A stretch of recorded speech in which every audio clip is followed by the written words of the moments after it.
Welcome back. I've got Melanie Velde on the line. Melanie, how are you? Doing great. Yeah. Thanks, Michael. Really glad to have you on the show. So for those that aren't aware of who you are, why don't you share a little bit about you and then we'll dive into this conversation. Sure. Yeah. Well, firstly, I'm very lucky to be a mum of some really lovely humans. A little bit about my journey and what got me here. Originally, my background is engineering business. I started out working for a brilliant technology company in the south of France. Doesn't get much better than that, I guess. But I always had a niggle about particularly poverty in the world. And one of the markets I looked after was India. And obviously every trip there, I was really confronted with that. But I always wondered, what can I do? Particularly coming from a business background, how can you make a difference? So ultimately, via some other jobs and IT startups and other jobs, I ended up running a business in Nairobi. So in the Kibera slum. So it was really to empower young women who had had no education with training opportunities and employment opportunities. And I could really see the power of how business can really have a structural impact. And yeah, perhaps a lot more so than charitable solutions. We ran some other programs too. And so, yeah, it was a profound experience. I learned a lot, but also realized it was very challenging to do it the right way. And that was what really sparked me to do my research. So I spent then years researching different projects from around the world, companies from around the world that try and make a difference to the key global issues that we're facing. And what I really wanted to understand was, why is it that some companies do much better, have a far better impact return on investment, and at the same time do a lot better commercially? And so, yeah, I would say in a nutshell, that has been my journey. Well, it's very important work and, definitely want to dive into what you find companies doing really well that, allows them to be, really giving, but also really successful as well. And as you were talking about that, a thought came to mind. It's like, yes, there's tons of charities that support a ton of causes all around the globe. And there's resources provided, whether it's food, money, clean water, you name it. Very important and definitely needed. But to go into communities that are in need like that and train them and teach them how to get themselves out of that situation and have business opportunities and growth and education. Definitely, I think, from my opinion anyway, a much better approach to it. Not saying that the others aren't a necessary thing to do, but if you can, it's like the old phrase, teach a man to fish, you'll feed him for life type of thing. Same thing. It's like if you help these people gain some skills and connect businesses and realize, the talent pool is out there and there's so many untapped, talented individuals across this globe that are, literally starving, not only because of the situation they're in, but they've got so many skills that are untapped that could make the world so much better. We just have to give them an opportunity. So congratulations to you for one, doing the research and having a passion to do this. So yeah, let's dive in a little bit more on your thoughts on, the companies that are doing things really well, really giving, but they're also successful. I'd love to hear your thoughts on that. Yeah, no, great. No, you're so right. You're touching on a key point there. And yeah, so I would say that is similar in kind of all the different contexts of the different global issues that we're facing. So if we're talking climate change, plastic pollution, air pollution, that is definitely one of the key things that I found was that I love the analogy of running a bath. You take a phone call and you walk back into the bathroom and the bath is overflowing. You wouldn't start mopping up without either pulling the plug or closing the tap. It just wouldn't make any sense. But what we see is that a lot of time, money, and investment by companies, different initiatives, is going into that, dealing with the symptoms. So very, very much the point you made in the context of poverty. And I think it's really important because we're facing some massive challenges in the world that we start using or time limited resources really more effectively into closing the tap of the issue. So the root cause. So you're absolutely right. I mean, charity can be vital in some contexts like emergency situations, But when it's used on the long term, it doesn't tend to fix the issue, and it also can do more harm than good. So when we saw secondhand clothing donations ramping up in Africa, over 50% of the people in the local textile industries lost their job as a consequence.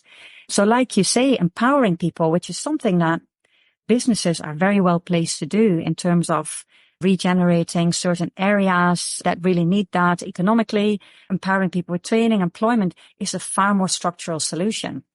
And there are other examples very much the same. So if we think about the plastics crisis, you're probably aware that, by 2050, it's estimated there will be more plastic in our oceans than fish if measured by weight. So we're facing quite a threat there also. And it's not just bad for our biodiversity, but also for our health. So scientists have really just begun to scrape the surface of what this means for our health, because it's entered our food chain through fish, and also we're breathing microplastics and drinking microplastics about 5 grams a week already, which scientists are finding is even impacting our DNA. It's linked to cancer and it's damaging our gut also. So, we see initiatives like ocean cleanup and companies fundraising, donating to initiatives like that, which is important and needed for the foreseeable future. But if you think about every day, truckloads of plastic are entering our oceans via the rivers and what's been accumulated in our rivers, it's a losing battle unless we stop plastic from coming. And again, businesses are very well placed to do that. So we see amazing examples like the Swedish return system or Daikel in Berlin that have really found these upstream innovations really that reduce plastic genuinely. And it's not like downstream recycling, which only 9% actually gets recycled, but it's really that preventative solution. So I would say that's really one of the key things that I found, but it's not the only thing. Yeah. Definitely with the plastic situation, I split my time between Southern California and Canada has been working on the reusable plastics ban. So you're not getting plastic forks and straws made of plastic anymore.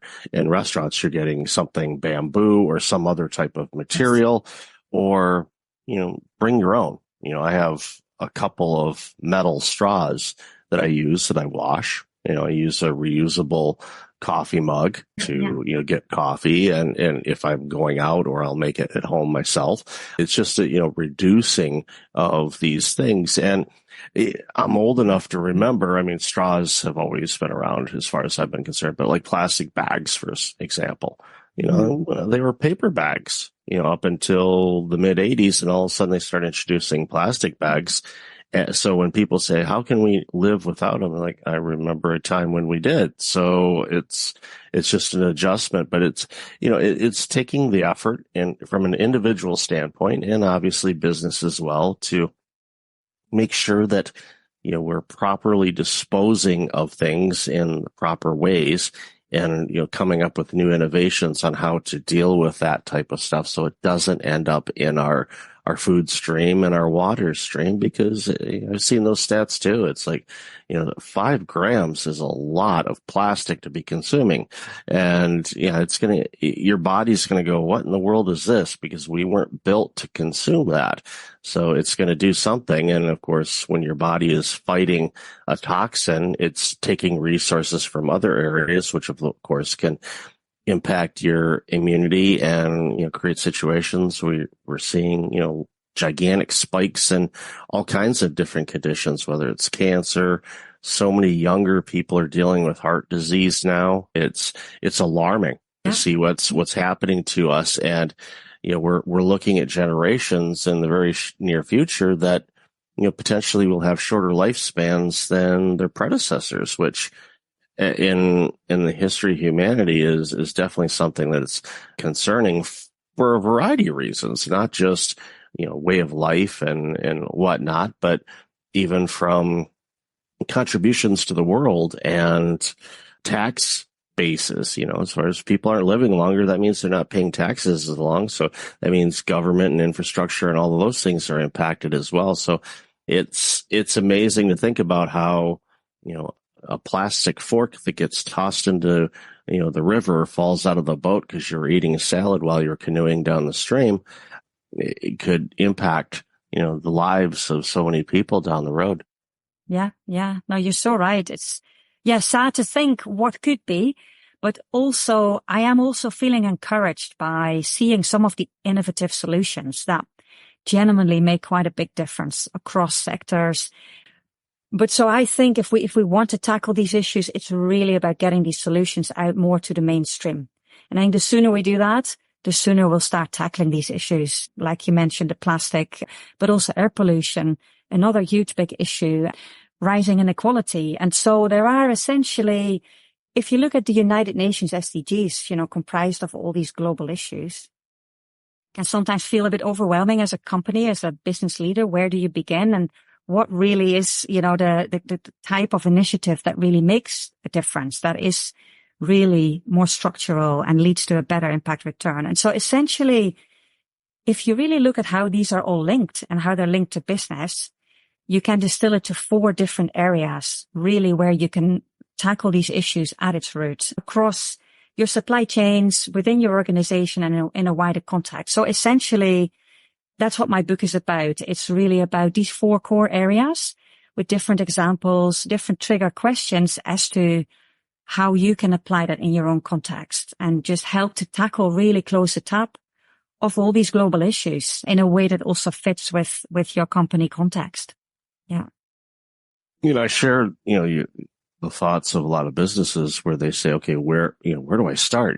This is a big, big hill, and how do we tackle it? It's like, well, one step at a time. Look at different areas, just small steps where instead of, providing, for example, we'll go on the plasticware again.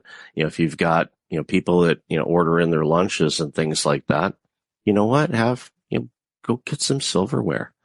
Just have people wash their own dishes and things like that, or have a dishwasher, and I mean, there's always arguments about that. It's like, well, is a dishwasher better than an individual, so, there's always things to debate, but, eliminate the plastic things and the one-time use things that end up just getting polluted. Mm-hmm. It makes a huge difference. We at home, we switch to, all kinds of different, storage containers and things like that, and reusable bags. So we're not buying, sandwich bags anymore. We're using reusable ones. We're washing them, and, using them to store different things. And it's saved us a ton of money over the long term. So we're not buying these one-time use bags that are going to get thrown into the garbage and end up in a landfill and hopefully, dealt with properly, but it won't be, who knows, that those plastic bags could end up in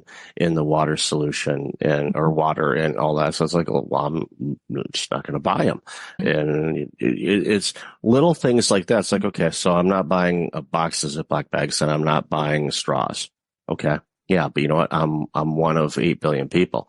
8 billion people do that. Well, guess what? We completely changed the lifespan of everybody because we're being smarter, and companies can do that. Just start small, talk to your people, ask them, what do you think we could do on this, and share it, make it a big project for the organization. It's like, we want to lower our impact that we're causing on our planet. What can we do?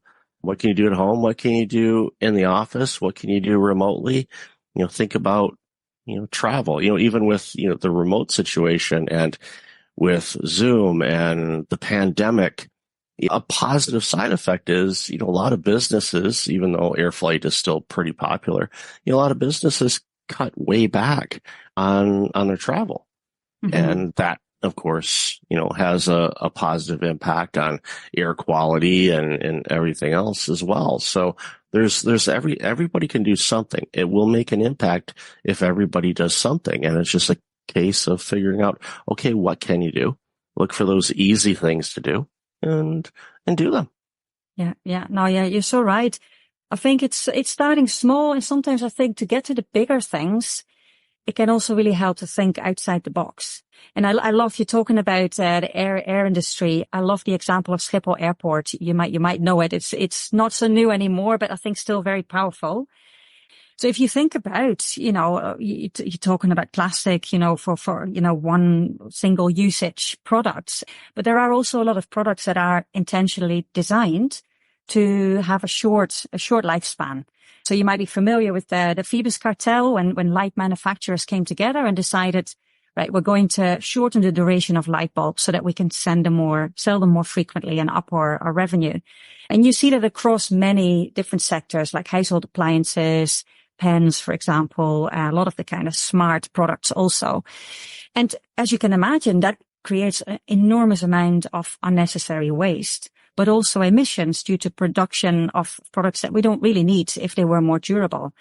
And Schiphol Airport went to their supplier Philips and said, look, we no longer want to buy light products anymore, fixtures and fittings, but we want a contract to buy light as a service. So we have a fixed contract for 3 years. You're responsible to replace any fixtures and fittings, and you're also responsible for the electricity bill. And that completely changed the incentive for Philips designers, to create much more durable light products. Fixtures and fittings that are replaceable in parts as opposed to replacing the full product, and also that are much more energy efficient. So by doing that, they've achieved 75 production or reduction in unnecessary production and waste, and 50% in less electricity usage. And so that's something that's quite simple and that a lot of large organizations could do with suppliers.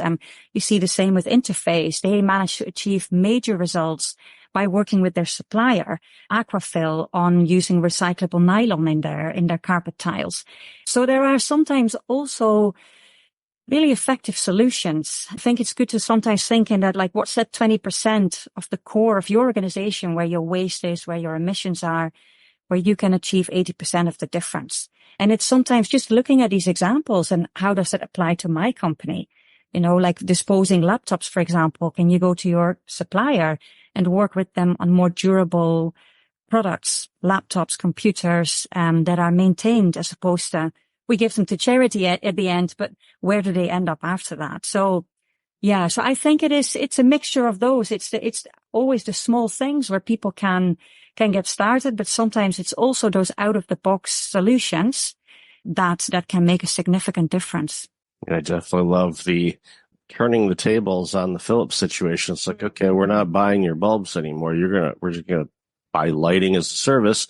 You're going to provide it. You're responsible for it. And all of a sudden they're like, we don't want to change these bulbs every 3 months. How do we do this? Okay, let's make them last longer to reduce our cost of having to go out and do that. It's that type of thinking and just kind of applying that to every aspect of your operations, your life, everything.